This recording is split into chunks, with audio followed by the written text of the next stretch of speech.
Bonjour et bienvenue à toi dans ce nouvel épisode de podcast. Je suis très très heureuse de te retrouver. Avant d'aborder le thème d'aujourd'hui, je voulais déjà tous vous remercier pour les messages que j'ai eus suite au début de ce podcast et les thèmes que j'ai pu aborder.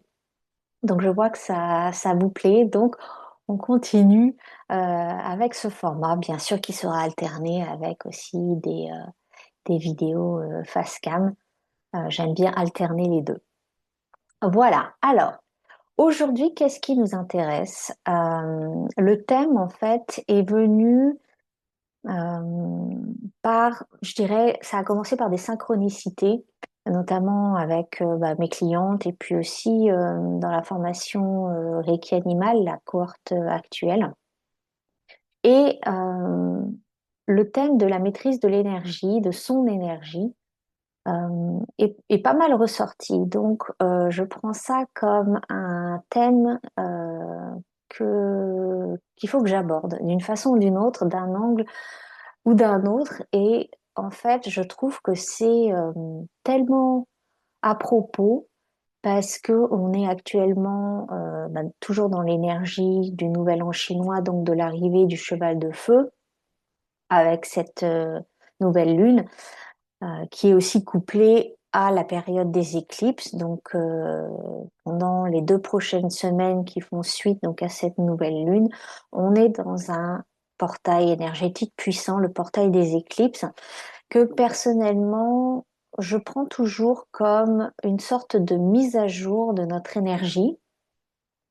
Et d'ailleurs, entre parenthèses, je vous encourage vraiment à porter une attention particulière à, à ce que vous traversez, ce que vous vivez, ce qui se montre à vous pendant cette période des éclipses, parce que c'est souvent un indicateur des choses que vous êtes invité à travailler pendant les 6 prochains mois jusqu'à la nouvelle période des éclipses. Voilà, je ferme la parenthèse. Donc ce thème de la maîtrise de son énergie ressort beaucoup et en fait j'avais envie, on va dire, de l'illustrer par une chose qui m'est arrivée lors de mon voyage au Mexique au mois de janvier. J'ai vécu quelque chose que j'ai trouvé très amusant et je me suis dit que en fait ce serait intéressant de vous partager. Euh, Parce que en fait, ce qui s'est passé, c'est pas du tout le fruit du hasard, et que en fait, ça démontre vraiment le, le fait qu'on manifeste notre réalité quand on fait un travail sur soi, qu'on se reconnecte en fait euh, à notre part divine, quand on se connecte au divin, tout ce travail en lien avec la spiritualité, hein, qui peut être vaste parce qu'il y a beaucoup, beaucoup de facettes. Mais de faire ce travail en conscience, de faire ce cheminement, euh, d'entamer ce travail ou de continuer de le poursuivre, c'est sûr que ça demande un certain investissement personnel, en temps, en énergie, financier aussi. Et mais pour moi, c'est vraiment le travail le plus important de notre vie, en fait.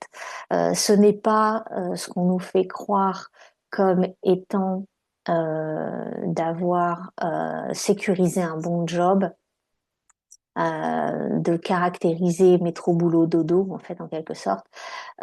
Ça, c'est vraiment pour moi des pièges de la 3D.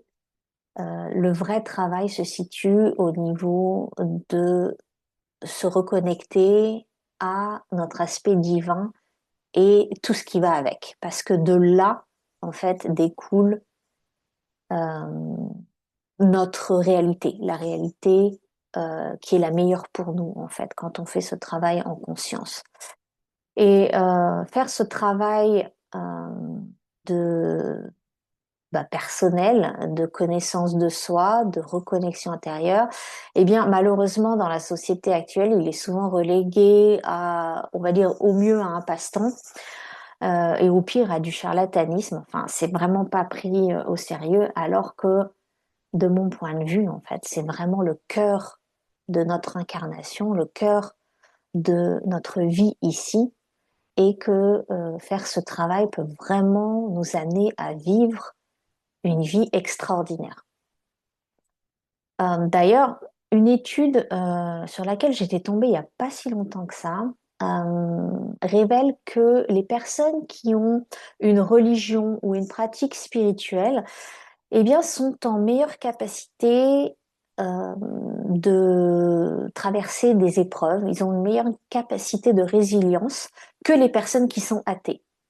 Et j'ai trouvé ça très intéressant parce que qu'est-ce que ça nous dit? Eh bien, en fait, si on a la foi, eh bien, on traverse mieux les épreuves de la vie.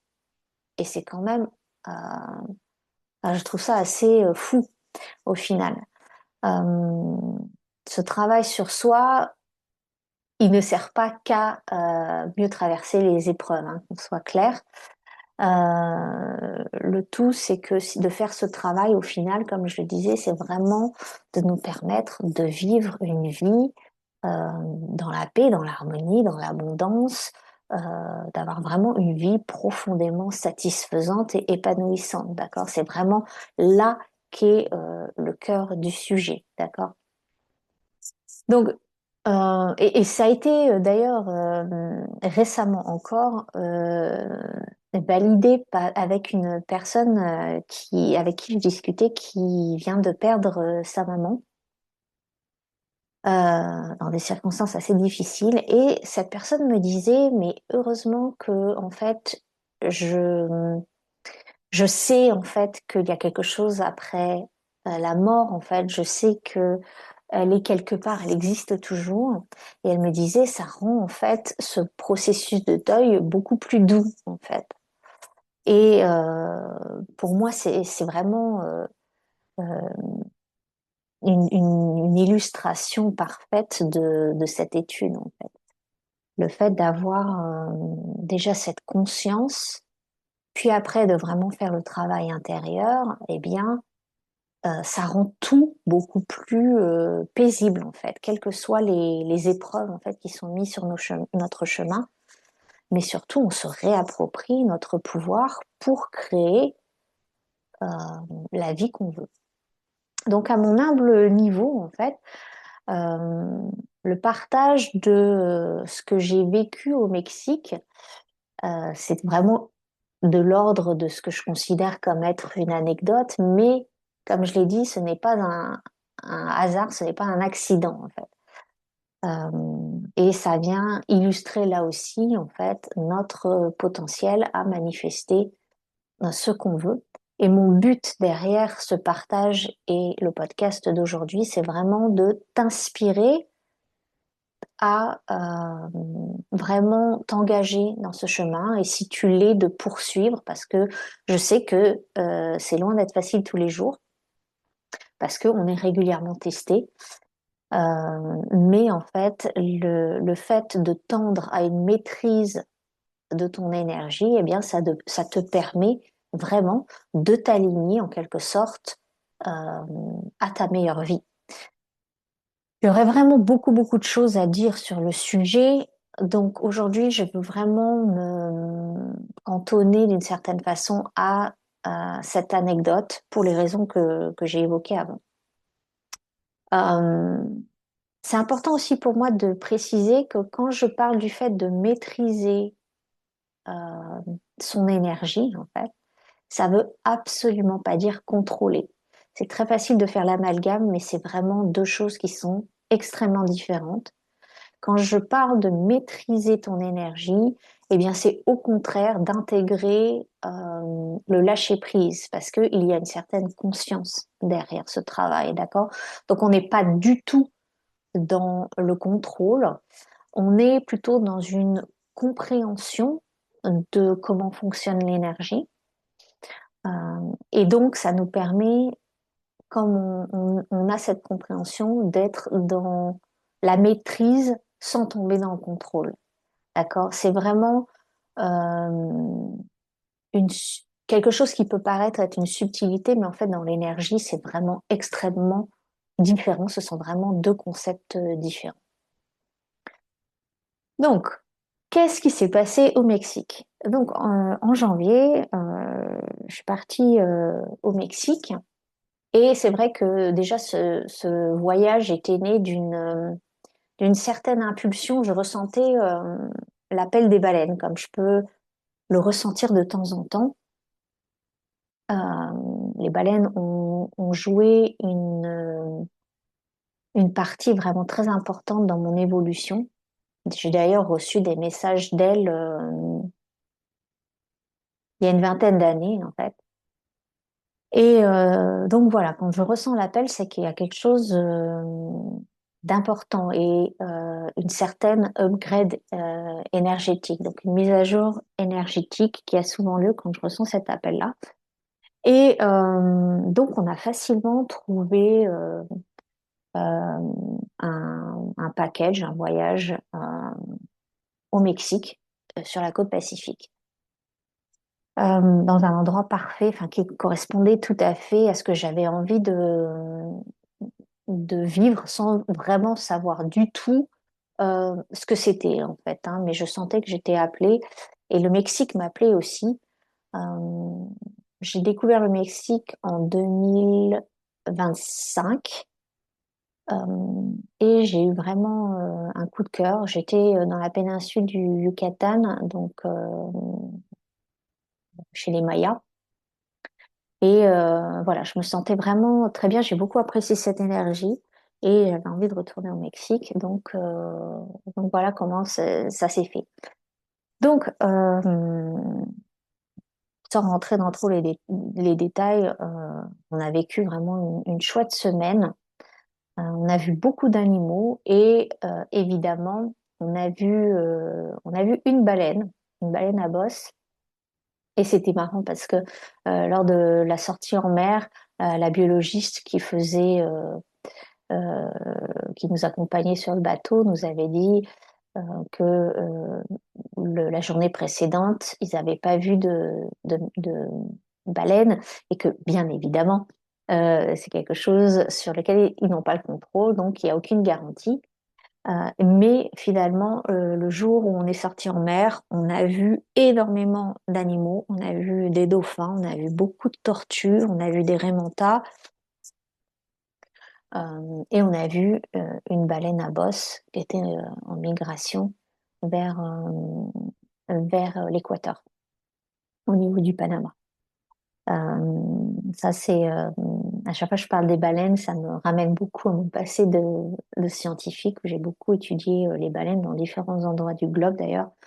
Et donc, voir les baleines, c'est bon, c'est spécial en soi, mais voilà, ça me ramène à mon passé et en même temps au message que j'ai reçu des baleines. Donc voilà, on a vécu une journée vraiment très très chouette et globalement un séjour vraiment fluide, vraiment très très chouette. Et donc à la fin du voyage, euh, eh bien le dernier jour en fait, il y a l'agence qui nous rappelle à quelle heure la navette va venir nous chercher pour nous emmener à l'aéroport. Donc voilà, tout est planifié, tout, tout est clair et net en fait. Et donc le jour du départ, donc on va dans le lobby, la navette est censée venir nous chercher vers midi. Et donc on arrive un petit peu avant, on attend dans le lobby. Et puis euh, l'heure passe en fait. On reçoit un message et la personne nous dit qu'il y a des retards au niveau du vol. Donc, on nous annonce une nouvelle heure de départ et une nouvelle heure à laquelle on va venir nous chercher. Et en fait, tout l'après-midi, ça a duré pendant à peu près 4 heures. Le vol était constamment décalé, reporté. à plus tard, en fait. Bon, moi, ça me posait strictement aucun problème. Dans ce genre de situation, je suis assez zen, il n'y a pas du tout de souci. Et je sais d'ailleurs que quand il y a ce genre de situation, c'est qu'il va se passer quelque chose. Donc là, en fait, je dois revenir un petit peu en arrière par rapport à, encore une fois, ce à quoi j'ai été amenée à, on va dire, à travailler, mais c'est vraiment un recalibrage énergétique très doux, en fait. Et ça a été, je pense, insufflé par mes guides avant le voyage, en fait. Euh, on m'a montré, en fait, que ce serait une bonne chose de travailler sur une pratique d'abondance. Alors, c'est quelque chose que, de façon, on va dire, générale, je cultive, je développe au quotidien. Et ça fait vraiment partie de la maîtrise de son énergie, hein, comme je l'ai évoqué avant. Et donc, faire ce travail euh, régulier, c'est quelque chose que je connais et que je fais régulièrement. Mais là, en fait, on me demandait un petit peu d'être un petit peu plus assidu, en fait. Alors, il faut déjà savoir que quand je voyage en général, euh, j'ai beaucoup de gratitude, en fait, pour pouvoir voyager, parce que j'ai eu la chance d'aller dans différents endroits du globe, dans différents contextes. Et donc, j'ai toujours énormément de gratitude pour le fait de pouvoir vivre ces expériences-là. Et je dois dire que grâce à ça, à cette gratitude, ça m'a vraiment permis de me sortir des fois de situations qui auraient vraiment pu mal tourner, parce que justement, j'avais ce taux vibratoire qui m'a permis de me sortir de certaines situations qui n'étaient pas piquées des verres. Je pense notamment à une fois où j'étais en Indonésie, au milieu de nulle part, tard le soir. Et voilà, j'ai vraiment eu des circonstances qui ont permis de me sortir, de me dépatouiller d'une situation. Euh, voilà, et ça, c'est très très courant en fait. C'est vraiment dans mon quotidien. Euh, je reçois énormément d'aide, euh, vraiment au quotidien en fait. Donc, pour ce voyage, en fait, mes guides m'ont amené en fait à pratiquer juste vraiment des choses basiques de l'ordre de, on va dire, de mantra par rapport à l'abondance. Donc, ce qu'il faut comprendre, c'est que en partant au Mexique en vacances, j'étais déjà dans cette gratitude et ces mantras d'abondance permettent vraiment aussi de maintenir ce taux de gratitude très haut, en fait. Être dans l'abondance, c'est quelle que soit la forme qu'elle a, hein. On s'entend, c'est pas, je perçois pas du tout l'abondance comme étant quelque chose d'uniquement financier, hein, loin de là. Donc, j'étais vraiment dans maintenir cette vibration de gratitude et m'ouvrir à l'abondance, quelle qu'elle soit, en fait. Mais je ne savais pas pourquoi, en fait, j'étais amenée à pratiquer ça spécifiquement à ce moment-là, mais c'est quelque chose que j'ai fait avec beaucoup de bonheur, beaucoup de joie. Donc, je suis partie au Mexique dans on va dire, cet état d'esprit-là. Et pendant tout mon séjour, en fait, pas énormément, hein, ça me prenait honnêtement, euh, la pratique en elle-même me prenait quelques minutes par jour, mais après, c'est pas la pratique en elle-même, on va dire, qui est difficile, c'est de maintenir le taux vibratoire après. Donc, mais ça, c'est quelque chose qui se travaille, mais voilà, j'étais vraiment dans cette dynamique-là, énergétique, on va dire, et sans attente de quoi que ce soit, vraiment pour le plaisir de la pratique. Et donc, j'en reviens à notre dernier jour de notre voyage d'une semaine ou on attend qu'on vienne nous chercher pour aller à l'aéroport. Et donc, en fin d'après-midi, après, je pense, plus de 4 heures à attendre dans le lobby de l'hôtel, on reçoit un message qui nous dit que notre avion est annulé. Donc, voilà, je suis complètement zen. Je me dis, on verra bien. Et donc, on nous dit qu'il y a une navette qui va venir nous chercher pour nous emmener dans un hôtel proche de l'aéroport. Je pense pour un point de vue logistique, c'est plus simple en fait. Donc, la navette arrive rapidement en fait. Après avoir reçu le message, on n'a pas eu à attendre longtemps. On vient nous chercher et donc on quitte l'hôtel. Et on n'avait pas fait, je pense, même pas 5 minutes dans le van, en fait, dans la navette, euh, qu'on va s'arrêter dans un hôtel. Alors moi, j'avais en tête qu'on allait chercher d'autres personnes pour qu'on nous amène tous ensemble, en fait, à l'aéroport, à l'hôtel près de l'aéroport. Mais en fait, pas du tout.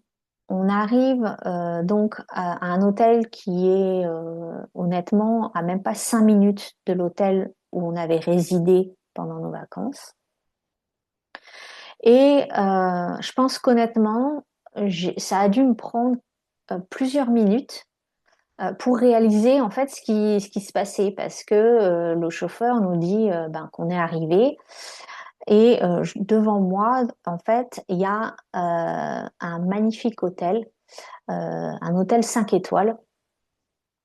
Et on nous demande de descendre. Il y a des personnes qui viennent chercher nos bagages. Et en fait, il y a des personnes qui arrivent avec une coupe de champagne, une petite serviette pour se rafraîchir. Donc, euh, pour vous donner quand même une idée, moi j'étais partie on va dans un hôtel, on va dire, de standard moyen euh, près de l'aéroport, on arrive à un hôtel 5 étoiles. J'étais jamais allée dans un hôtel 5 étoiles. Donc, ça m'a pris quelques minutes pour comprendre vraiment ce qui se passait. Je pense que les personnes ont dû le voir parce que ça m'a pris mes trois plombs. J'ai vraiment l'impression que ça m'a pris ce temps-là pour rien que prendre le verre de champagne qu'on me tendait. Donc, j'étais vraiment à l'ouest. Et je me demandais, mais qu'est-ce que je fais là? Qu'est-ce qui se passe? Et donc, voilà, on nous accueille comme ça avec ce champagne, on prend nos bagages, etc. Et puis, donc, on nous amène à la réception pour bah, nous enregistrer. Et donc là, je comprends que, en fait, on va passer une nuit supplémentaire au Mexique, d'une part, et deuxièmement, que on va passer une journée dans un hôtel 5 étoiles. Donc là, en fait, tout de suite, j'ai fait le lien avec le travail énergétique que j'avais fait auparavant. Et je me suis dit, c'est quand même toute la beauté, en fait, de l'énergie et de comment fonctionne l'univers. En fait, on ne sait jamais quel chemin va prendre l'énergie pour manifester notre vibration, en fait. Et donc, j'ai vraiment reçu dans mon cœur ce magnifique cadeau qui a été vraiment une chouette expérience parce que, comme je l'ai dit, j'avais jamais passé de temps dans un 5 étoiles. Et donc, on a pu faire l'expérience, voilà, presque une journée de luxe dans un 5 étoiles. Et c'est pas, on va dire, un monde que je côtoie. Euh, Même si j'ai eu quelques petites expériences ponctuelles, mais on va dire de façon euh, au quotidien, c'est pas quelque chose avec lequel je suis en contact en fait. Donc j'ai trouvé ça un magnifique cadeau de l'univers. Donc on a vraiment bien profité de cette journée supplémentaire avec tout le luxe que ça comporte au niveau des services, sachant que cette nuit supplémentaire, cette journée supplémentaire à l'hôtel, on ne payait rien du tout en fait, hein. Donc tout était gratuit pour une journée supplémentaire au Mexique. On n'a rien eu à débourser et on arrive dans cet hôtel 5 étoiles. Déjà, on pouvait voir que les personnes qui fréquentent cet hôtel, ben, c'était pas les mêmes que l'hôtel où on était, même si c'était un hôtel d'un très bon standing, si je peux dire. On sentait quand même que c'était différent. Et puis la qualité du service était vraiment différente aussi. L'hôtel était énorme. Je crois qu'il devait y avoir quand même plus d'une dizaine de piscines. Euh, il y avait aussi plus d'une dizaine, largement plus d'une dizaine de restaurants au sein du complexe de l'hôtel, en fait. Il y avait plein d'activités. Enfin, c'était, d'une certaine façon, c'était un peu l'usine à gaz, je dois dire. Donc, c'est pas vraiment le type on va dire, d'environnement que je recherche, mais j'ai quand même accepté et accueilli avec beaucoup de gratitude cette expérience parce que, voilà, être dans un certain luxe, c'est vraiment une autre vibration.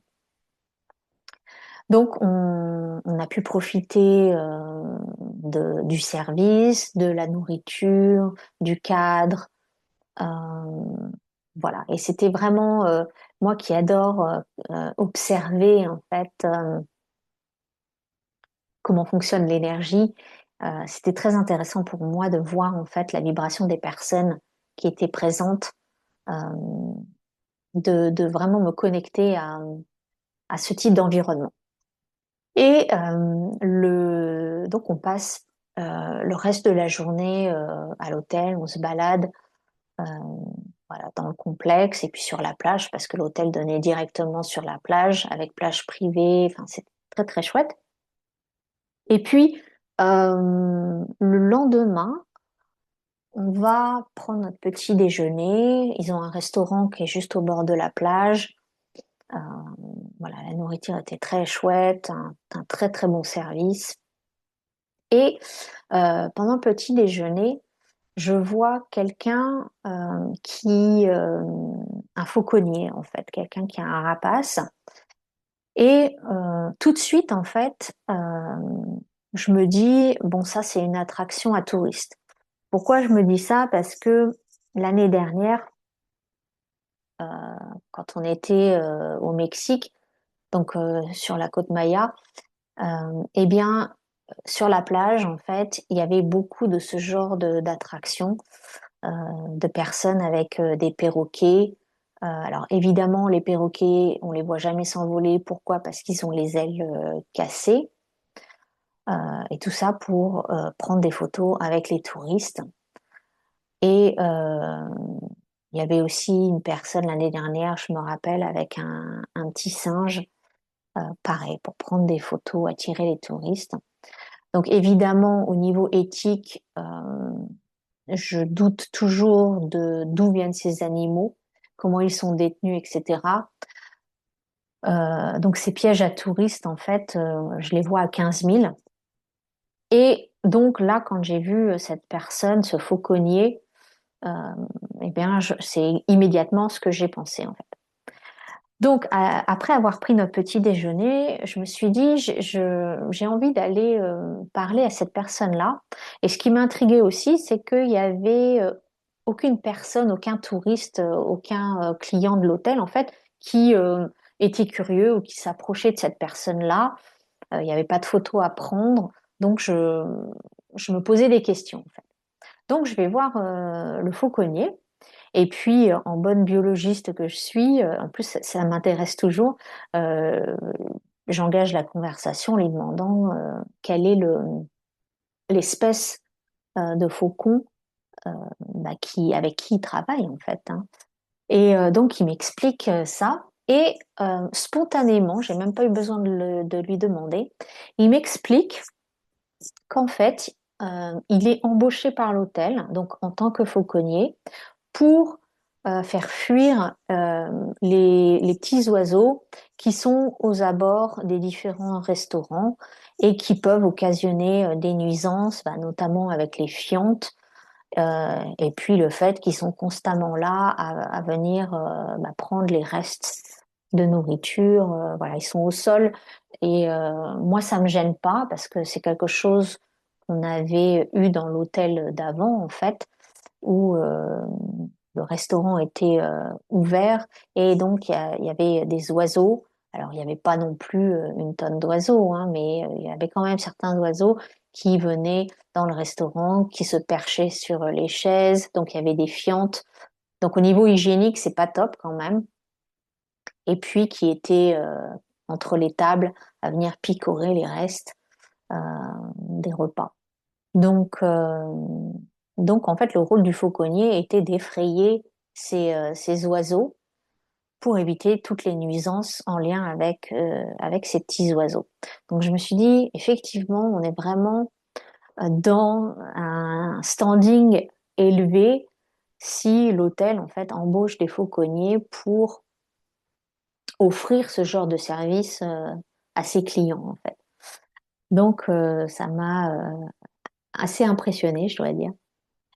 Donc voilà, donc notre séjour, notre journée supplémentaire dans cet hôtel s'est terminée. On est venu ensuite nous chercher le lendemain, donc à la mi-journée, pour prendre notre avion. Et en plus, notre avion est parti à l'heure sans aucun retard. Et il faut savoir aussi que notre vol avait été donc reporté à plusieurs reprises puis annulé à cause du temps qu'il y avait. En fait, il y avait une tempête sur Toronto. Euh, donc ça, on l'avait vu venir, mais je savais pas du tout à quel point ça allait impacter notre retour. Et, euh, et du coup, en fait, ça a complètement retardé le vol. Mais le lendemain, en fait, on n'a eu strictement aucun retard. Donc, donc on est parti, on a quitté le Mexique du coup euh, avec une journée supplémentaire à profiter du beau temps dans un environnement luxueux. Enfin, c'était vraiment une chouette expérience. Et voilà, donc je suis vraiment dans la gratitude de ce que l'univers m'a offert, simplement avec cette pratique en fait. Mais j'ai pas envie de dire que c'est simplement ça en fait, parce que c'est la somme de tout un travail aussi que j'ai entamé il y a plus de 20 ans aussi, d'accord? Donc, mais en fait, et tout ce travail est vraiment en lien avec la maîtrise de son énergie, la compréhension de tout ce travail-là, en fait. Et c'est pour ça que j'ai choisi cette anecdote à vous partager, parce que, comme je l'ai dit, pour moi, c'est une illustration concrète de comment, en fait, quand on cultive, on développe un état intérieur, ça a un impact sur l'extérieur. Alors que, en fait, nous, on fonctionne, nous, humains, dans la société dans laquelle on est, on a tendance à fonctionner à l'inverse. C'est-à-dire que l'extérieur va venir dicter la façon dont on se sent. D'accord? Ça, c'est vraiment un mouvement énergétique de base à vraiment comprendre. C'est que, et c'est vraiment aussi un travail que je vais faire dans la formation Reiki Animal, c'est vraiment de comprendre ce mouvement intérieur. Et que tout commence en fait par euh, notre vibration, notre intérieur. Et c'est ça qui va venir créer notre réalité, en fait. C'est vraiment pas l'inverse, d'accord? Euh, donc, par rapport à ce thème, en fait, de la maîtrise de l'énergie, j'avais envie de vous partager quelques petites pratiques, en fait, que vous pouvez mettre en place. Alors déjà, avec ce que j'ai partagé, je vous invite vraiment à être dans l'observation du mouvement énergétique qui se fait en vous, en fait, et de faire ne serait-ce qu'un état des lieux de votre réalité, parce que ça vous donne une idée de votre intériorité, en fait. Donc ça, déjà, rien que ça, c'est vraiment un super exercice, en fait, de faire, pour faire le point. Premier point, en fait, à travers, encore une fois, je m'inspire de mon expérience, de cette anecdote que je vous ai partagée, c'est en lien avec tout ce qui est imprévu. Quand quelque chose ne se passe pas comme on l'a prévu, en fait, posez-vous la question, est-ce que je me crispe? Est-ce que je suis dans le contrôle? Ou est-ce que je reste ouverte à ce que la vie est en train de me proposer, en fait? Parce que c'est exactement, en fait, la façon dont j'ai accueilli la nouvelle de notre vol annulé. J'aurais pu réagir en étant en colère, j'aurais pu réagir en pensant aux problématiques que ça inclut. Euh, donc voilà, il y avait parce que j'avais des choses prévues le lendemain en fait que j'ai dû reporter, etc. Donc j'aurais pu me focaliser là-dessus et non en fait sur ce que la vie était en train de me proposer, même si je ne savais pas ce que c'était. D'accord?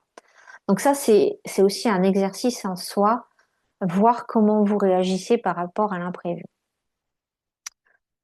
La deuxième clé que je peux vous partager par rapport à mon expérience, c'est aussi de voir quelle est déjà votre posture intérieure face à l'abondance. Alors, il est évident qu'on est tous ouverts à l'abondance sur le papier, d'accord? Mais énergétiquement, j'ai envie de dire, c'est une autre histoire. Donc, des questions que vous pouvez déjà vous poser, c'est est-ce que ça doit être difficile en fait. Est-ce que recevoir l'abondance en fait, ça demande euh, une certaine difficulté en fait? Est-ce que ça inclut de la difficulté pour pouvoir enfin recevoir de l'abondance en fait? Donc ça peut déjà être un signal qu'il y a un travail à faire si vous êtes dans cette approche de l'abondance. Ça demande beaucoup de travail ou de sacrifice de difficultés en général, en fait. Il faut beaucoup travailler pour recevoir, en fait. Donc ça, c'est aussi un point important. Et puis aussi, ça peut paraître simple, voire bateau, mais est-ce que vous vous autorisez à recevoir l'abondance? Parce que recevoir l'abondance, par exemple, dans le cas où, lorsqu'on nous a annoncé que le vol était annulé, j'aurais pu à nouveau être dans cette frustration de la situation, de pas savoir, voilà, de me focaliser sur ce qui ne se passait pas comme prévu. Et quand on se focalise sur ce qui n'est pas prévu, en fait, ça vient nous bloquer dans l'ouverture de l'abondance. Donc, c'est pour ça que je dis que sur le papier, on a envie de plus d'abondance, mais des fois on se ferme à l'abondance sans en avoir conscience. La troisième clé que j'ai envie de vous partager, c'est aussi le fait que, et c'est très relié à ce que je disais avant, mais ça me paraît être une suite logique, on peut pas être dans la maîtrise de son énergie si on est dans le mental, si on est dans le contrôle. Ça, c'est quelque chose, c'est vraiment la base de ce que j'enseigne dans mes accompagnements individuels ou collectifs. En fait, ça, c'est vraiment comprendre le mental, en fait, la place du mental. Donc, si on est beaucoup dans le contrôle et dans le mental, on va avoir des difficultés à venir travailler le lâcher prise, à s'ouvrir au lâcher prise et s'ouvrir à l'abondance. Donc, si tu es plutôt quelqu'un qui a tendance à contrôler, à être vraiment dans le mental, eh bien, c'est important de commencer par là, à venir adoucir le mental et à lui redonner sa place juste, parce que le mental dans notre société, en général, a tendance à prendre beaucoup plus de place qu'il ne devrait. Donc là, on est vraiment dans un travail de lâcher prise, de reconnexion intérieure. Et ça peut commencer par des temps de silence, des temps d'écriture, des temps de respiration consciente, des temps de marche en nature. Ça aide beaucoup à venir faire lâcher le mental. Et puis la dernière clé que j'ai envie de te partager aussi, et c'est vraiment, ça c'est vraiment très important parce que je le vois encore malheureusement beaucoup trop, c'est que on a tendance, mais ça c'est vraiment notre aspect humain, on a tendance à attendre d'être au pied du mur, de faire face à une grosse difficulté, en gros, d'être face à une situation où on n'a plus le choix, on n'a plus d'autre choix que faire un travail sur nous. Et ce que j'ai envie de te dire, c'est que ce travail, en fait, il peut se faire dans la douceur, il peut se faire par le choix, en fait. Il peut se faire par la conscience, il n'a pas besoin de se faire par les épreuves. Les épreuves, c'est le recours ultime de l'âme, mais aussi de ce qui rentre en résonance avec notre énergie aussi, hein. Euh, eh bien, ce genre d'épreuve qu'on peut vivre, c'est en général la phase ultime d'un process qui n'a pas été écouté, en fait. Donc là, en fait, l'important, c'est de prendre conscience que les choses peuvent se faire en douceur, mais qu'elles ont besoin de se faire, que c'est, comme je le disais au début, le travail d'une vie, en fait, et que c'est le travail le plus important que tu peux jamais entreprendre, en fait. C'est vraiment la base de tout, puisque c'est ça qui crée ta réalité. Donc, c'est important de rester ouvert, de rester confiant, de faire ce travail intérieur, de dénouer les nœuds, de venir faire un travail sur les peurs, de comprendre son énergie. Tout ça, ça participe à la maîtrise de son énergie. Ça peut être fait de plein de façons différentes. Bon, moi, j'ai mes techniques, mes outils préférés pour ce travail-là. Et je peux dire que j'en ai expérimenté beaucoup, beaucoup. Donc, il n'y a pas une seule façon de faire, mais le tout, euh, c'est de s'engager dedans, en fait. De comprendre la relation qu'on a avec soi-même. C'est par là que ça commence, en fait. Et cela amène à reprendre son pouvoir. Maîtriser son énergie, c'est vraiment reprendre son pouvoir, comprendre en fait tout le potentiel qui est en nous et à quel point en fait il est bridé dans la société dans laquelle on vit au final. Donc voilà ce que j'avais envie de te partager aujourd'hui. J'espère t'avoir inspiré. Et si tu veux que je t'accompagne, que je t'aide dans ce cheminement en 2026, qui est vraiment une année charnière, je pense au niveau collectif et individuel. En tout cas, c'est vraiment comme ça que je la ressens, que je l'aperçois. D'ailleurs, j'en parlais pas si longtemps que ça avec une cliente aussi qui me demandait quelle était ma perception, ma vision de 2026. Et honnêtement, je lui ai dit que je pense sincèrement que les polarités vont augmenter et on va vraiment se retrouver dans le fait, consciemment ou inconsciemment, à, j'ai envie de dire presque choisir son camp. Est-ce qu'on veut aller vers la lumière ou est-ce qu'on veut s'accrocher à l'ancien en fait? Donc, et si on on s'accroche à l'ancien, on va s'aligner à des lignes quantiques qui sont pas jojo en fait, hein. Alors que si on choisit euh, le renouveau, avec tout ce que ça comporte, de beau, mais aussi de prise de conscience qui peuvent être douloureuses parfois, ça fait partie du chemin. Euh, Et donc, si tu as besoin de soutien dans ce cheminement, euh, bah, c'est toujours avec grand plaisir que j'accompagne euh, sur ce chemin de la reconnexion à soi.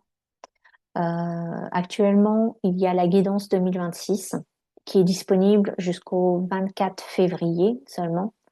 Et je suis quasi certaine que ce sera la dernière fois que je la propose. C'est quelque chose que euh, je propose depuis, je crois, 2020 ou 2021.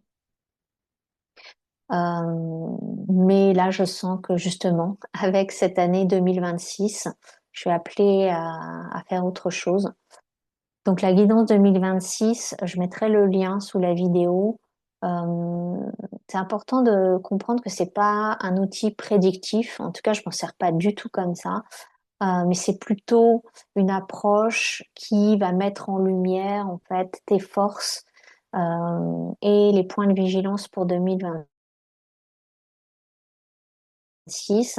Et je t'accompagne dans le fait de te donner les meilleures chances pour justement naviguer ces énergies et faire de tes points de vigilance en fait en quelque sorte des forces aussi en fait. Et pour cette guidance 2026, j'ai rajouté aussi une séance en one-to-one avec moi pour justement venir faire circuler les choses dans la matière euh, pour te permettre justement de faire face à ce qui peut se présenter à toi de la meilleure façon possible en fait, hein. Quand on a de la clarté, bah forcément ça adoucit les épreuves. Sinon, il y a aussi les accompagnements individuels, donc ça, je t'invite à me contacter en message privé si tu souhaites qu'on fasse vraiment quelque chose sur mesure. Voilà ce que je pouvais te partager aujourd'hui. Alors, dis-moi en commentaire si toi aussi tu as vécu bah, des anecdotes comme ça, des choses incroyables qui se sont manifestées à toi. Je pense que ça peut être vraiment super chouette et intéressant de partager nos plus belles manifestations. Ça nous permet de nous inspirer les uns les autres et de vraiment nous reconnecter à notre potentiel, notre pouvoir, comme je le disais. Voilà, donc n'hésite pas à partager et puis moi je te dis à la prochaine fois dans une nouvelle vidéo.